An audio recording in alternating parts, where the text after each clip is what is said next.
trails of steaming vapor in their wake, United States bombers bound for Berlin to destroy armament industries in and around the Nazi war capital.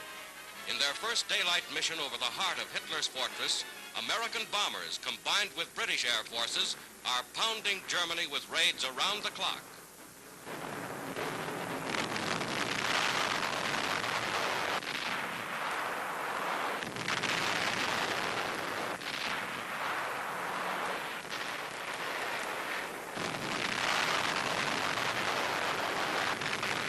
One propeller out, a bomber limps home.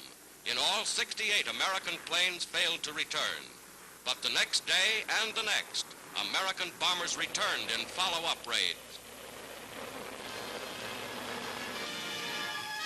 Today, squadrons like these in ever-increasing numbers are taking the war home to Germany itself.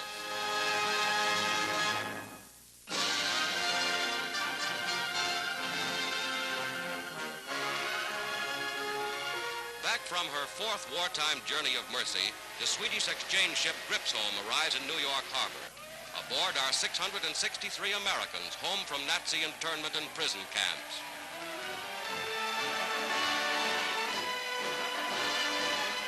Wounded soldiers, war correspondents, and diplomats are among her passenger list.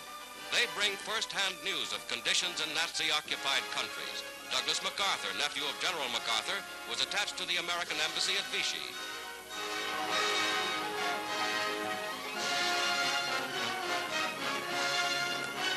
Ralph Heinzen was Paris correspondent for an American news service. We're very glad to get home. We've been 13 months interned in Germany, and 13 bad months for the Germans as well as for ourselves, because in those 13 months, Germany has lost the war. They know they're whipped, but they're wondering how they're going to get out of it. Past year, Hitler has lost tremendously his prestige, particularly as a military leader. All through Europe, there's a very fierce underground warfare going on against Germany.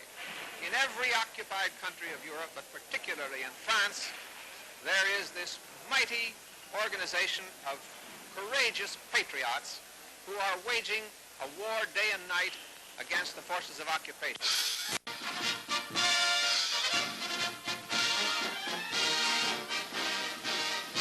Home on leave after 4 years of battle, units of Australian fighting men get a thundering welcome as they parade through the streets of Sydney.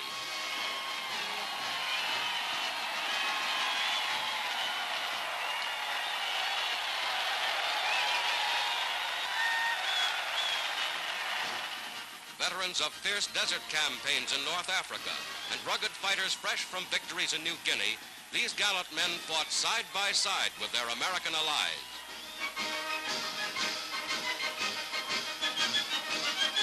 Australia's General Sir Thomas Blamey takes the official salute as the nation pays tribute to its heroic sons.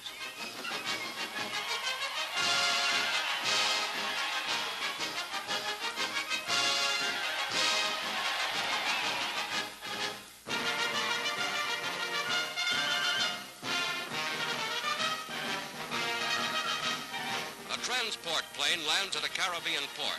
Aboard is Mrs. Franklin D. Roosevelt, wife of the President, making the first stop in her latest tour of American Army outposts.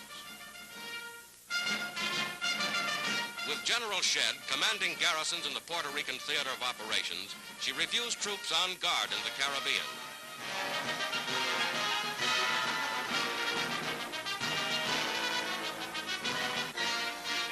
In Australia, Mrs. Douglas MacArthur, wife of the Allied commander in the Southwest Pacific, sponsors a new destroyer built by Australian workmen.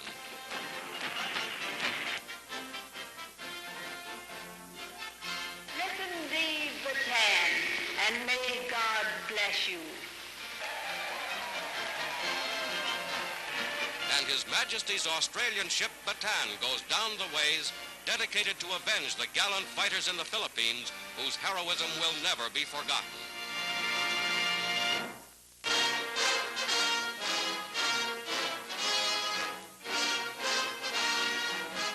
Nazi prisoners of war at a camp in northern United States. In full accord with the Geneva Convention, prisoners are well housed, well clothed, and well fed. Although prisoners are not required to work, Many volunteer as lumberjacks, for which they are paid 80 cents a day. A snow shoveling detail. Prisoners keep their own camp in order. By doing work like this in the shoe shop, captives are able to buy cigarettes and other luxuries. War prisoners receive the same rations as American soldiers, or an equivalent in their own type of food if they prefer. These Signal Corps pictures show a fully equipped recreation room provided for the captives, who even have their own band. America scrupulously observes the principles of humanity in her treatment of war prisoners.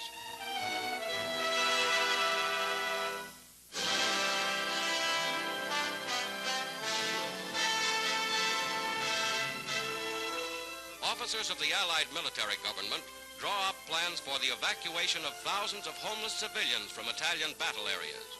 At one large estate, more than 10,000 Italians found refuge from fighting zones.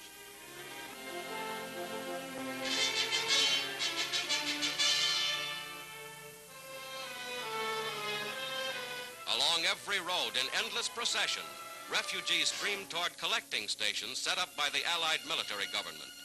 Many helpless families, made homeless by the German seizure of their country, were forced north during the Nazi retreat.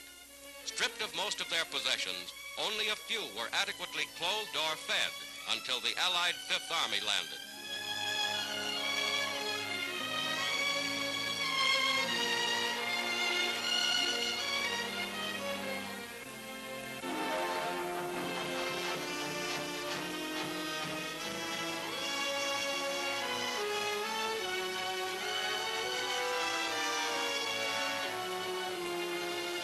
Moving these helpless people from the ruins of their shattered homes is one of the great rescue achievements of the war.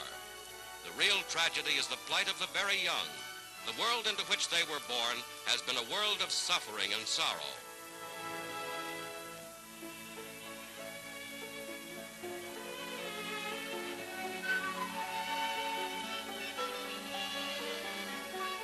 Now the Allied authorities open the way to a new haven. A haven where they may wait in safety for the day of peace. As swiftly as possible, Army trucks take them to ports of embarkation.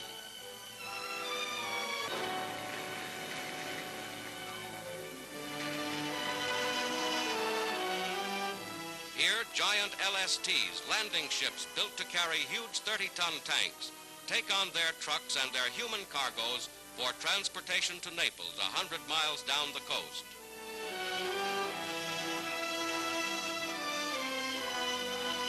Sanctuary in southern Italy. Here many Italians find new hope and new lives in liberated territory.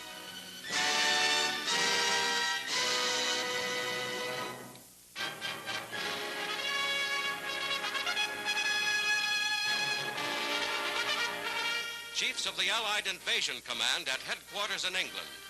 America's General Eisenhower in supreme command as the United Nations concentrate the most powerfully armed force in history. Warehouses bulge with tons of supplies. Agreements reached at Tehran now being put into action. At hundreds of military depots, thousands of trucks, command cars, jeeps, all kinds of mechanized equipment are assembled for the day of invasion. With General Montgomery and Air Marshal Tedder, Deputy Commander, Eisenhower sees new equipment in action.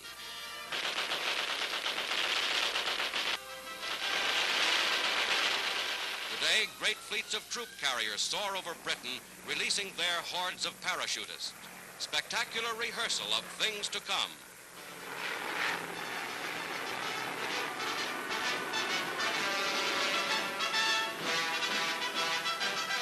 Montgomery, victor over Rommel. Tedder, master of air tactics. Eisenhower, liberator of North Africa. The power and might of the United Nations, trained and ready to strike a decisive blow from the West.